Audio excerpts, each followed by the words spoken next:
Cook TV. बैलगाड़ी वाला। चरण ने बैल को नहीं खरीदा बल्कि केवल एक बैल की गाड़ी रखी। चरण, तुम्हारे पास केवल एक गाड़ी है। अगर वहाँ बैल हैं और दूसरों बैलगाड़ी में बाहर जाना होगा, आप अच्छे पैसे कमा सकते हैं। सब ठीक है भाई, मैं खरीदूंगा। अगर हमारे पास बैल हैं तो हम बैलगाड़ी में लोगों को लाद कर शहर जा सकते हैं। हम जल्द ही 2 बैल खरीदेंगे। चरण शहर में बैल खरीदने गया था। उसने बैलों के साथ वहाँ एक व्यापारी को देखा। महोदय, क्या आप मुझे ये बैल बेच सकते हैं? जरूर, मैं तुम्हें दूंगा। चरण, जिसने बैल खरीदे थे, ने बैल को गाड़ी से बांध दिया। बैल गाड़ी से उसी जगह के आसपास आ गया। भाई, ये बैल उसी जगह के आसपास आ रहे हैं। लकड़ी पीसने की मशीन के साथ तेल बनाने की प्रक्रिया में जो बैल काम पर हैं, वे वही हैं जो एक जगह पर घूमते हैं। तुम इसे दे दो और दूसरा बैल खरीद लो। चरण ने बैल को व्यापारी को वापस दिया। महोदय, मुझे यह बैल नहीं चाहिए। ठीक है, ये बैल एक किसान ने उठाए थे। इनको अपने साथ ले जाओ। चरण ने किसान के बैलों को गाड़ी से बांध दिया। एक किसान के कुएं से पानी खींचने के लिए बैल है उपयोग किया जाता था। उसी आदत में बैल है थोड़ा आगे बढ़ गई, फिर बैल है पीछे की ओर चल दिए। महोदय, ये बैल मेरे किसी काम के नहीं हैं। ठीक है, ये बैल लंबी दूरी के लिए तेजी से दौड़ते हैं। इनको अपने साथ ले जाओ। चरण ने बैल खरीदे और अपने गांव आ गए। चरण, क्या ये बैल गाड़ी को ठीक से खींच पाएंगे? अच्छा चल रहा है, बैलगाड़ी में बैठो भाई। बैलों ने बहुत तेजी से दौड़ लगाई क्योंकि रेसिंग बैल हैं थे। बैलगाड़ी में बैठे सभी लोग नीचे गिर गए। क्यों सभी बैल हमारे लिए उपयुक्त नहीं हैं? ठीक है, मैं इन बैलों को गाड़ी को इत्मीनान से खींचने के लिए प्रशिक्षित करूंगा। इस प्रकार चरण ने बैल को बेहतर तरीके से प्रशिक्षित करना जारी रखा। तब गांव के सभी लोग अपनी आवश्यकताओं के लिए सारण की बैलगाड़ी का उपयोग करते थे। चरण ने भी एक उच्च आय अर्जित की और खुशी से रहते थे। इस कहानी से हम जो सीखते हैं, इसका मतलब है कि अगर हम अपने प्रयास जारी रखते हैं तो हम निश्चित रूप से लाभ प्राप्त करेंगे। लालची आदमी। जगन काम ढूंढने के लिए अगले शहर जा रहा था। अभी भी एक लंबा रास्ता चलना है। उस समय प्रभु घोड़े पर सवार उसी रास्ते जा रहा था। सुनिए जी, क्या आप अगले शहर जा रहे हैं? जी हाँ, मैं भी वहाँ जा रहा हूँ। गर्मी ज्यादा है और मेरे पैरों में चप्पल नहीं है। कृपया क्या आप मुझे अपनी चप्पल दे सकते हैं? प्रभु ने बड़ी विनम्रता से जगन को अपनी चप्पल दे दी। वो अजीब तरह से चला क्योंकि इससे पहले उसने कभी चप्पल नहीं पहनी थी। कुछ दूर चलने के बाद वो प्रभु के पास फिर से गया। कृपया क्या आप मुझे अपनी छाता दे सकते हैं? आप जल्द ही अपने घर पहुंचेंगे क्योंकि आप घोड़े की सवारी कर रहे हैं, लेकिन मुझे बहुत आगे जाना है। प्रभु को जगन पर दया आई और उसने उसे छाता दे दी। फिर जगन ने छतरी पकड़कर चलना शुरू कर दी। तेज हवाओं के कारण वो छतरी को ठीक से पकड़ नहीं सका। कुछ घंटे बाद जगन अगले शहर पहुंच गया। वहां उसने उस आदमी को देखा जिसने उसे एक छाता और एक जोड़ा चप्पल दिया था। मुझे बहुत आगे जाना है। जब मैंने उससे पूछा तो उसने मुझे अपनी चप्पल और छाता दे दी। अब अगर मैं उनसे उनका घोड़ा पूछूं तो मुझे नहीं लगता कि वह ना कहेंगे। मैं एक बार कोशिश करता हूँ। महोदय, अभी मुझे एक लंबा रास्ता तय करना है। यदि आप मुझे अपना घोड़ा देंगे तो मैं शाम को आपके घोड़े को वापस कर दूंगा। उसने शुरू में चप्पल और एक छाता मांगा और अब वह मेरा घोड़ा चाहता है। अब मुझे उसे सबक सिखाना चाहिए। मेरे घोड़े की आक्रामक प्रकृति के कारण वह उसको काबू नहीं कर पाएगा। इस घोड़े को लेकर जाओ। जगन खुशी से घोड़े पर सवार हो गया। कुछ दूरी तय करने के बाद हमें इस आदमी को सबक सिखाना चाहिए क्योंकि इसने हमारे मालिक के अच्छे चरित्र को गलत समझा। घोड़ा तेजी से दौड़ के सामने के पैर को उठाकर जगन को नीचे धकेल देता है। जब मुझे चप्पल और एक छाता मिला तब मुझे उसी से संतुष्ट हो जाना चाहिए था, लेकिन यह मेरे लिए एक अच्छा सबक है क्योंकि लालच से मैं घोड़े पर सवार होने के बारे में सोचा था। इस कहानी से हम यह सीखते हैं कि अगर हमें अपने लालच के कारण दूसरों की चीजें मिलती हैं, तो यह हमें अधिक समय तक खुश नहीं रखेगी या हमारे पास ज्यादा समय सुबह तक नहीं रहेगी। सोने की चूड़ियां और चोर।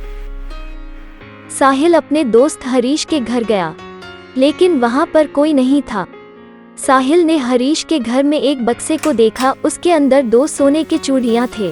वाह, सोने के चूड़ियां, मैं इनको चुपके से ले लेता हूँ।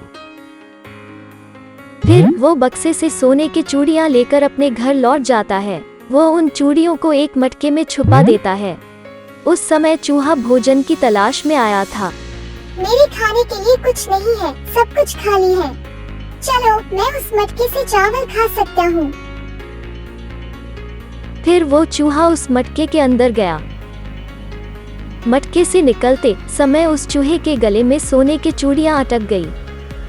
जब वो चूहा छुपने जा रहा था, तब उसने एक गमले को गिरा दिया। साहिल आवाज सुनकर उस तरफ देखा। उस चूहे ने चूड़ियां उठाकर आगे बढ़ना शुरू कर दिया। साहिल ने चूहे को पकड़ने की कोशिश की। चूहा यहाँ वहाँ भागना शुरू कर दिया और साहिल उसे पकड़ नहीं पाया। उस समय एक बिल्ली वहाँ पर पहुँची। वाह, यह चूहा तो बहुत स्वादिष्ट लग रही है। बिल्ली ने उस चूहे का पीछा करना शुरू कर दिया। चूहा डर गया और उन चूड़ियों को छोड़कर भाग गया। बिल्ली ने उन सोने की चूड़ियों को देखा। मैं इनको ले लेता हूँ। फिर उस बिल्ली ने उन चूड़ियों को उठा ली और भाग गई। मुझे कैसे भी करके इस बिल्ली को पकड़ना पड़ेगा। साहिल भागने और लड़खड़ाने के बाद भी बिल्ली को नहीं पकड़ पाया। उस वक्त हरीश का कुत्ता वहाँ पर पहुँचा और उस बिल्ली का पीछा करने लगा। कुत्ते से डर के बिल्ली ने उन चूड़ियों को छोड़ दिया और बिल्ली वहाँ से भाग गई। इन सोने की चूड़ियों को मैं अपने मालिक को दूंगा। उस कुत्ते ने उन चूड़ियों को उठाया और हरीश के घर की तरफ गया। साहिल ने कुछ दूरी तक उस कुत्ते का पीछा किया और सोचा, अगर मैं इस कुत्ते का पीछा करता रहा तो मैं हरीश से पकड़ा जाऊंगा। देखो आदिल ने क्या लाया है। यह तो हमारे सोने के चूड़ियां लगता है। देखो, यह बक्सा भी खुला है और इसके अंदर कुछ नहीं है। जब किसी ने इन चूड़ियों को चुराया होगा, तब आदिल ने उसका पीछा करके यह वापस लाया होगा। हम इस कहानी से यह सीखते हैं कि अगर हमने मेहनत करके कुछ कमाया है, तो वह कैसे भी करके हमारे पास वापस आएगा, भले ही वह हमारे विश्वसनीय लोगों द्वारा चुराया गया हो। जादुई जूते। पवन अपने दादाजी के साथ एक छोटे से गांव में रहता था। पवन, मैं बूढ़ा हो गया हूँ और मैं कोई काम नहीं कर सकता, इसलिए मैं कुछ धार्मिक स्थानों पर जाना चाहता हूँ। तो अब तुमको अपनी आवश्यकताओं के लिए काम करना होगा। ठीक है दादाजी, आप सुरक्षित जाकर वापस आओ। घर में एक बक्सा है, यदि तुमको कोई समस्या होती है तो बक्से में रखी चीज का उपयोग करना। यह तुम्हारे सिवा किसी को लाभ नहीं देगा। ठीक है दादाजी। पवन एक खेत के मालिक के पास नौकरी मांगने गया। कृपया मुझे आप कुछ काम दीजिए। यहाँ सभी कामों के लिए लोग हैं, लेकिन नारियल के पेड़ पर चढ़ने वाले और नारियल तोड़ने वाले नहीं हैं। क्या तुम यह काम कर सकते हो? हाँ, मैं यह काम करूँगा। ठीक है, कल नारियल के खेत में जाना और नारियल तोड़ना। जी, मैं कल जाऊंगा। मुझे नहीं पता कि पेड़ पर कैसे चढ़ते हैं, लेकिन मैंने उनको कहा कि मैं कल काम को आ जाऊंगा, तो मैं अब क्या करूं? पवन घर आया और घर के पास वाले नारियल के पेड़ पर चढ़ने का अभ्यास करने की कोशिश की, लेकिन बहुत मेहनत करने के बाद भी वो पेड़ पर नहीं चढ़ सका। अगले दिन, मैं पेड़ पर नहीं चढ़ सकता, अब मैं क्या करूं? देखता हूं कि दादाजी ने बक्से में क्या रखा है। अगर मुझे उस बक्से से पैसे या सोने के गहने मिलते हैं, तो मैं एक अच्छा व्यवसाय शुरू कर सकता हूं। पवन ने बक्सा खोला और देखा कि बक्से में केवल एक जोड़ी जूते हैं। मेरे पास जूते नहीं हैं। मैं इन्हें पहनकर पता लगाऊंगा कि क्या बाहर कोई और काम है। जूते पहनने के बाद वो बहुत दूर चला गया और एक आम के पेड़ के पास खड़ा हो गया। मुझे नौकरी तो नहीं मिली और अब मुझे बहुत भूख लगी है। अगर मुझे पता होता कि पेड़ पर कैसे चढ़ना है, तो कम से कम मैं कुछ आम खा सकता था। जब उसने ऐसा सोचा, वो तब तुरंत उड़ने लगता है और आम के पेड़ के डाली पर खड़ा हो जाता है। पेड़ पर कुछ फल तोड़ने के बाद वो जादुई जूतों की शक्ति के साथ नीचे आ जाता है। फिर वो नारियल के खेत में गया। वो जादुई जूतों की मदद से पेड़ पर चढ़ गया और ढेर सारे नारियल तोड़ लिए। उस समय खेत का मालिक वहाँ पहुँचा। पवन, तुमने अब तक बहुत सारे नारियल तोड़ लिए हैं, तुम बाकी काम कल कर लेना, यह लो तुम्हारे पैसे। अगले दिन जब पवन काम करने जा रहा था, उसने एक लड़के को नदी में गिरते हुए देखा।